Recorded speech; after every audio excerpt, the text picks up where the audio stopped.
ದರ್ಶನ್ರನ್ನ ಸಾಮಾನ್ಯ ಮನುಷ್ಯನನ್ನಾಗಿ ನೋಡೋದ್ಯಾವಾಗ? ಇಲ್ಲಿ ಕೊಲೆ ಒಂದು, ಬವಣೆ ಹಲವು.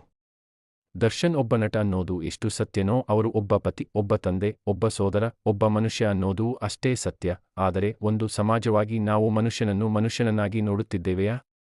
ಕೊಲೆ ಆರೋಪದಲ್ಲಿ ದರ್ಶನ್ ಜೈಲಿಗೆ ಹೋದರೂ ಅವರ ಅಭಿಮಾನಿಗಳಿಗೆ ಇನ್ನೂ ಚಾಲೆಂಜಿಂಗ್ ಸ್ಟಾರ್ ಆಗಿಯೇ ಮೆರೆಸಬೇಕು ಎಂಬ ಧಾವಂತ. ಈ ಧಾವಂತದ ಮದದಲ್ಲಿ ಕಿಚ್ಚ ಸುದೀಪ್, ದಿವಂಗತ ಪುನೀತ್ ರಾಜ್ಕುಮಾರ್ ಹಾಗೂ ಅವರ ಕುಟುಂಬ, ಶಿವಣ್ಣ ಮತ್ತು ಅವರ ಕುಟುಂಬ, ಅಷ್ಟೇ ಅಲ್ಲ ದಿವಂಗತ ಡಾ. ರಾಜ್ಕುಮಾರ್ ಅವರನ್ನು ಕೀಳು ಅಭಿರುಚಿಯ ಚರ್ಚೆಗೆ ಈಡುಮಾಡುತ್ತಿರೋದು ವಿಪರ್ಯಾಸ. ಅದೆಷ್ಟರ ಮಟ್ಟಿಗೆ ಆಗ್ತಿದೆ ಎಂದ್ರೆ ದರ್ಶನ್ ಪರ ಮಾತನಾಡಲಿಲ್ಲ ಅನ್ನೋ ಕಾರಣಕ್ಕೆ ನಟಿ ರಮ್ಯಾ ಹಲವು ಚಾನೆಲ್ಗಳ ಮಹಿಳಾ ನಿರೂಪಕರನ್ನು ಕೆಣಕಿ ಕಂಬಿ ಹಿಂದೆ ಸೇರಿ ತಮ್ಮ ಬದುಕನ್ನೇ ನಾಶ ಮಾಡಿಕೊಳ್ಳುವಷ್ಟು.